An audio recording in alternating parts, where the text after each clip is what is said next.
Hey everybody, BSGT2 Trek Fan 88 here, and if this is posted to Facebook, Ryan here. It's my birthday. I'm super busy, but this did arrive a couple days early, which is great.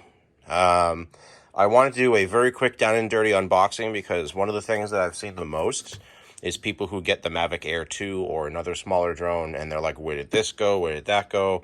Why didn't this come in the box? And I get it. There are some people who legitimately didn't have certain things in the box, but a lot of people were just so excited to open their drone, they missed things. So I've actually already done this to the point where I did the first two steps here. I opened up the drone box and took out the drone itself and the headset you'll see. But after that is completely new to me. So you can see on the box, you're supposed to get two sets of props, the goggles, the controller, the battery, some brackets, everything. So you open it up, and unlike other DJI drones, it's a little unfortunate that this doesn't come with the built-in ability to be a case. The saving grace with the Phantom line, and I believe even the Mavic, is you can use the boxes they ship in as temporary cases.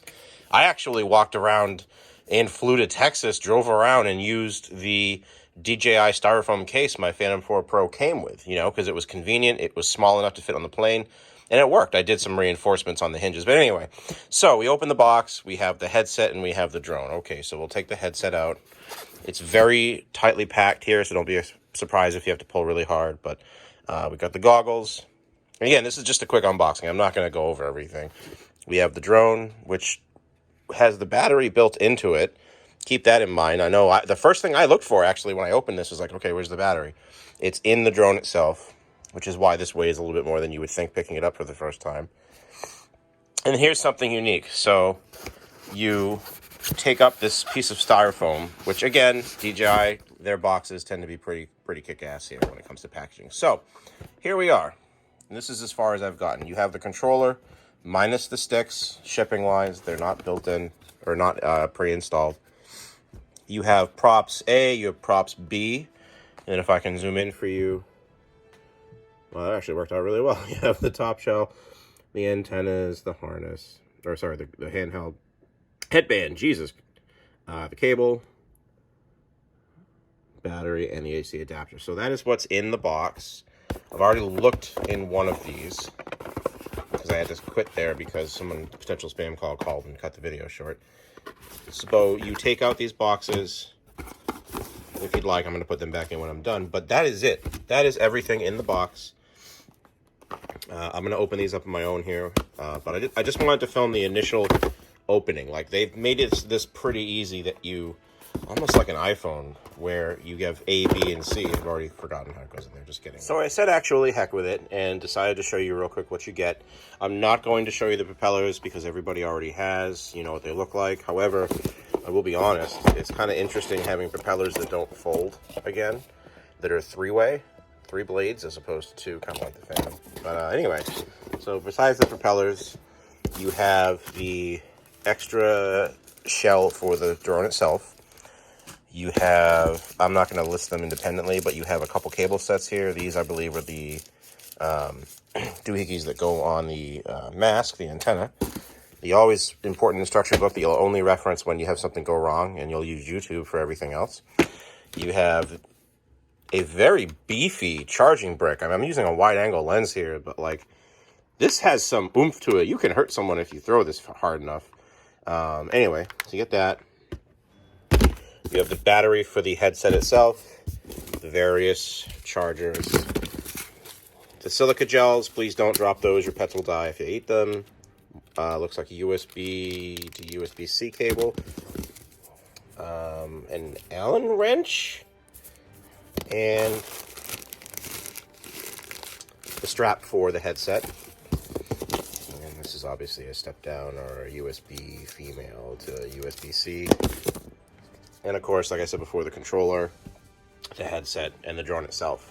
I am actually pretty impressed with the size of this. Everybody likes to joke that it's like a video game, but that's exactly what they were going for. I mean, most people who are flying this started their ability to fly something like this playing a video game. I myself have the controls set up on all my drones like Halo, in the sense that, forward, back, turn left, turn right, and then strafing left and right. But this is going to be unique when it goes into full FPV mode for me, because I'm not used to being able to point a drone down and go down in all axes like that. Usually when I fly, I'm flying straight and I turn and I bank and do some smooth cinematic shot, you know, or if I'm raising and lowering it slowly. This thing, obviously, you've seen the video. But yeah, so pretty tightly packed. I am surprised how small the box was when I got it in the mail, but then realizing I don't have any other accessories.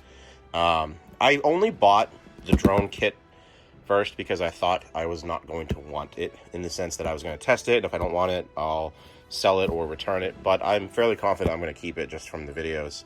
The one thing so far that I am disappointed to finally find out here, it actually took me a while to research it, and it's not exactly well advertised on DJI's website.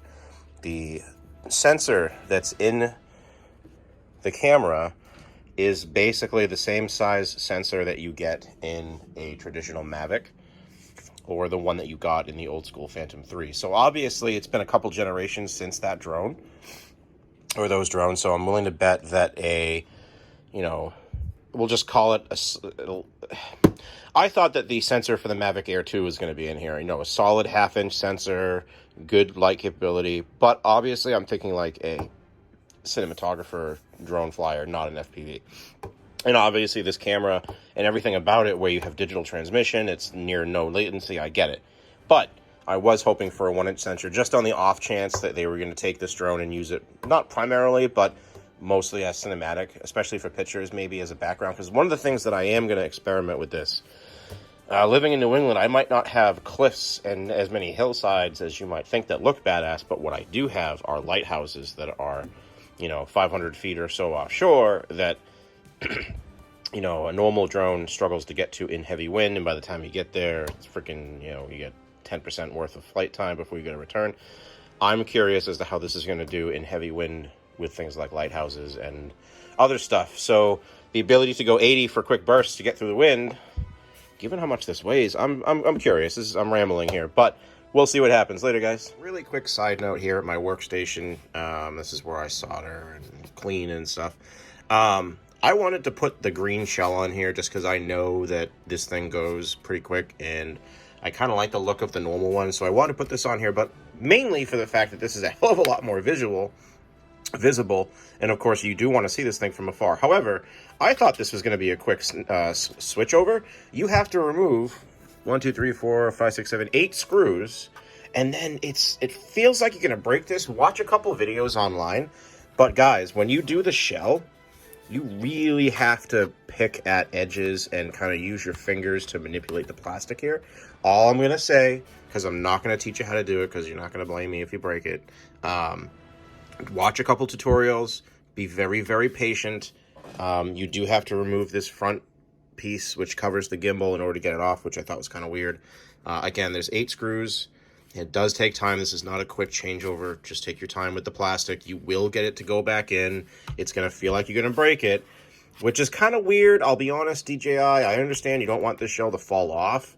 It's held on with 8 freaking screws. Why is the plastic pieces so, like, okay. This one I haven't pushed back in yet. Where is it?